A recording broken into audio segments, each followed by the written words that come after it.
Welcome to the California Football Officials Association Week 6 Instructional Bulletin. League play kicks off for the majority of our leagues around California this week, so that much more important to be diligent, focused, and ready.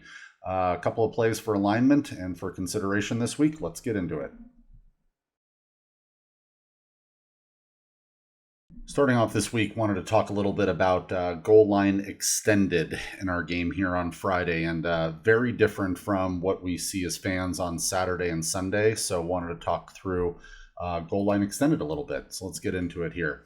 So just as a quick reminder, scoring a touchdown is possession of a live ball in the opponent's end zone is always a touchdown, and that's pulled from Rule 821.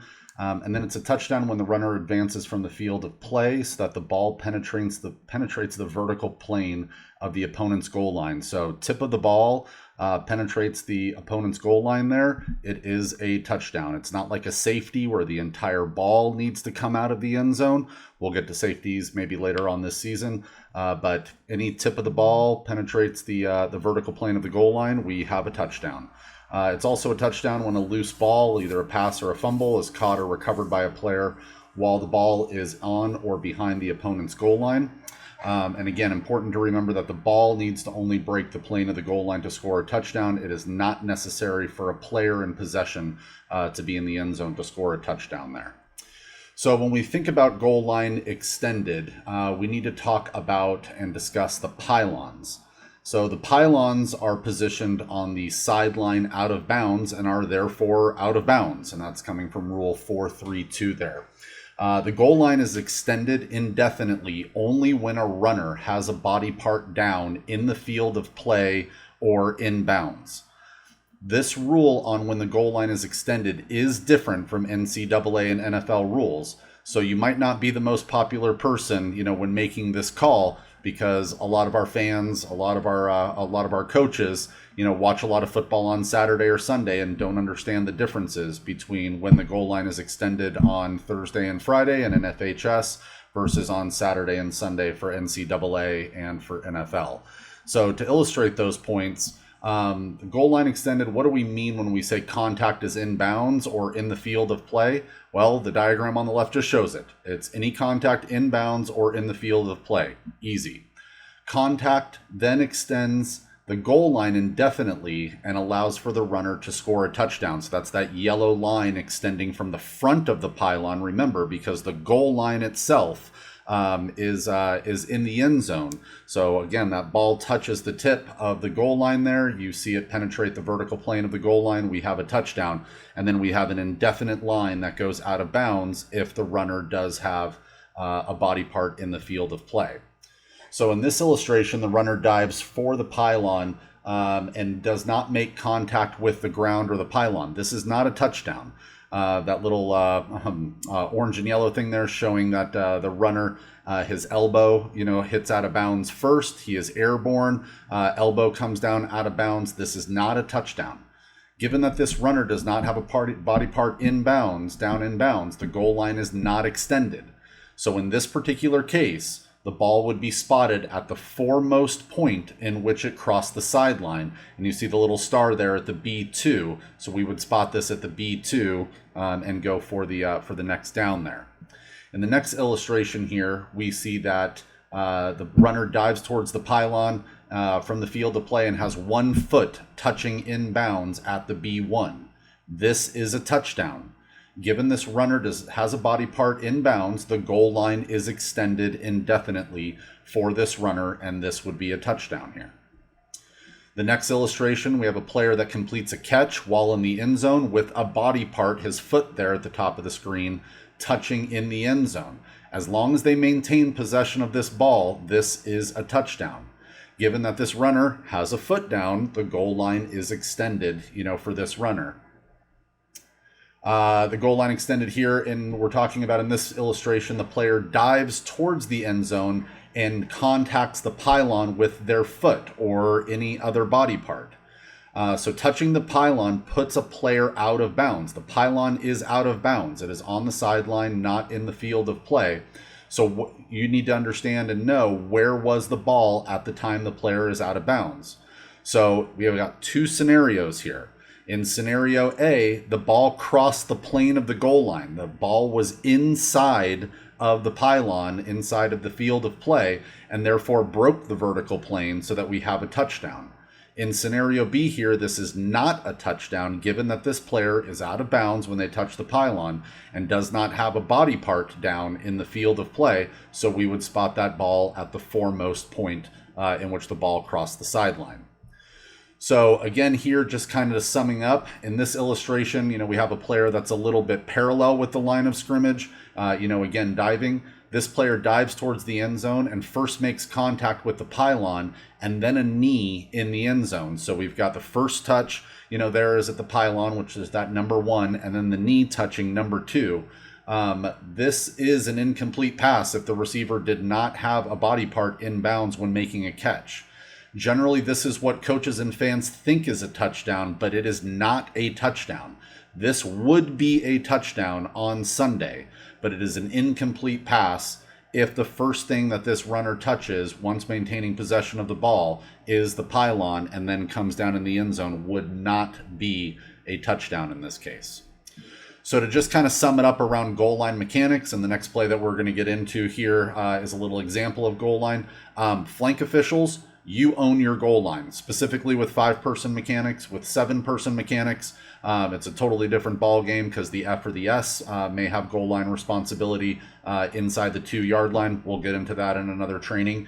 But do yourself a favor. This is kind of an illustration just from a game a couple weeks ago there, but you see a bunch of players. We were first and goal, from the 4-yard line going in. We've got a ton of fans, photographers, etc. Behind that flank official at the top of the screen.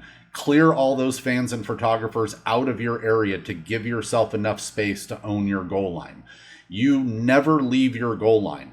If you need to move because the players are coming at you, and we'll see that in the next clip here, back up from the goal line and give yourself enough space to be safe, but still rule on your goal line. So you want to back up directly from the goal line backwards at the pylon and at that goal line, and able to still rule on that.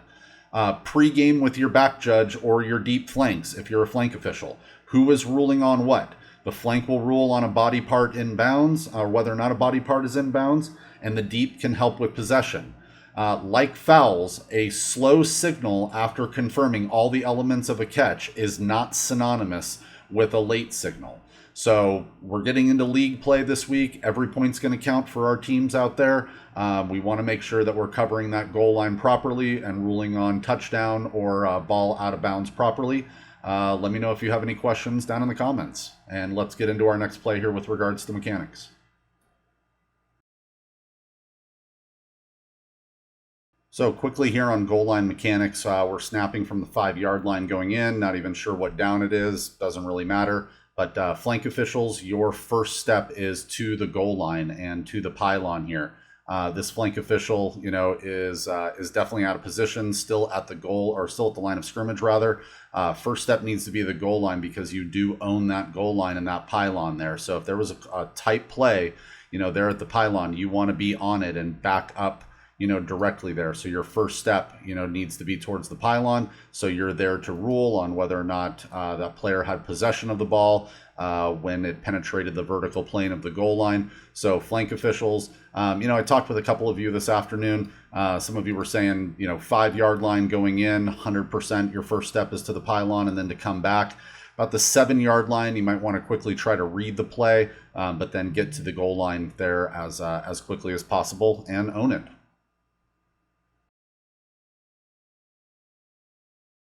So in this play here, we're going to take a look at a perfect example of hurdling and when this is a foul. So pay attention to this back coming out of the backfield, receiver catching the ball, and whoop, up and over that defensive player that was trying to make a tackle. And so we know from 222 that it is illegal, or has the definition of a hurdle. When this player, both of their feet are on the ground, this player cannot hurdle. It's really a safety foul for both, not only the tackler but also the runner. If this tackler were to stand straight up right now, that runner could go horizontal and parallel to the line of the ground. It doesn't look good, etc. So this is a textbook example here. of a hurdle when the tackler has one or both feet on the ground. Now, if this tackler, happened to be laying on the ground, and this runner jumped over him, perfectly legal. But because this tackler has one or both feet on the ground, that's what makes this a foul here. Not going to be the most popular person on the field. It's a great play. It's legal on Sunday. Folks like to see it, but at the same time, this is a foul on Friday night.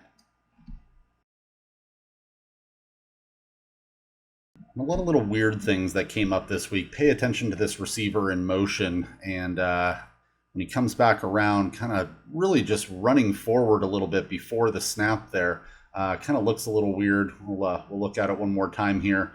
There was no flag on this play, but frankly, I don't really fault the flanks too much.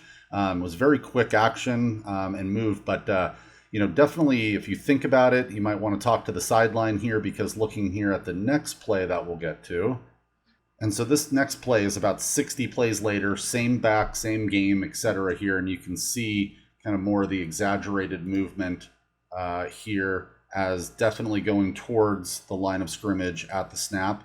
And we want to make this this is certainly illegal motion, but I wouldn't fault our flank officials if they called this a false start on the offense and just killed this play. Nothing good is necessarily going to come of it. Obviously, Team B is going to decline the penalty if there's a fumble and a recovery or an interception. But again, flank officials, feel free just to close this down as an illegal motion that you convert into a false start. But certainly we'd like to see a flag here on this motion, given that he is going towards the line of scrimmage at the snap. Our last clip of the week here, we're going to take a look at a legal block below the waist. We've spoken over the last couple of years about an illegal block below the waist, but we know that there are examples of when a block below the waist can be legal, and that can be found in 217. Blocking below the waist is permitted in the free blocking zone when the following conditions are met. And we know that the free blocking zone extends across the line of scrimmage 4 yards from the ball or the snap. But that all players involved in the blocking are on the line of scrimmage and in the zone at the snap, that the contact is in the zone, and that the block is immediate initial action following the snap. So as I run through this, pay attention to the left tackle there. He's going to just spring right out and block below the waist legally, that defensive tackle there. This is what we want to see. This lineman should be expecting this and have an opportunity to protect themselves, knowing that either that left guard, the left guard or the left tackle could legally block him below the waist. You see there at the end, they get up, they even kind of give each other a little knuckle bump and move on to the next play. So you might be saying to yourself, Greg, I'm a flank official. Why do I need to know this? Well, neither of these receivers at the top of the screen for the line judge are being pressed at all. So that line judge might be looking a little bit inside and cheating on that tackle to see if they're going to drop back for pass coverage or go forward for run coverage. So you might be cheating on that tackle and might have a flag down. So this would be a legal block below the waist and what we want to see in our game. And finally, this week, wanted to put a couple of pregame discussion questions up here. Since we're in league play here in week 6, we should be playing overtime periods if the score is tied at the end of regulation.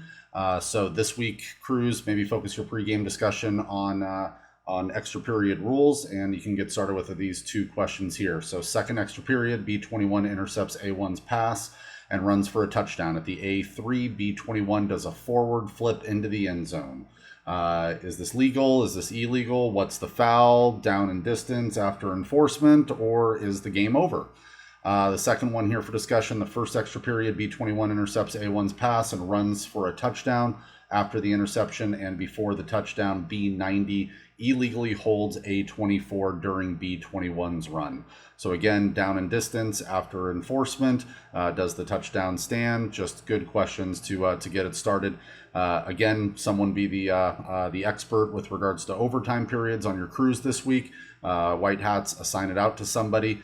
Don't want to get into that situation and not know what our rules are. And that's going to do it for this week. Appreciate everybody tuning in, listening this long. Keep that film coming. Really appreciate it. Makes my job so much easier when folks send me clips and film. If there's any other discussion topics that you would like me to discuss, feel free to leave them in the chat or send me an email or a text message. Have a great week 6, everybody. Slow whistles and call what you see.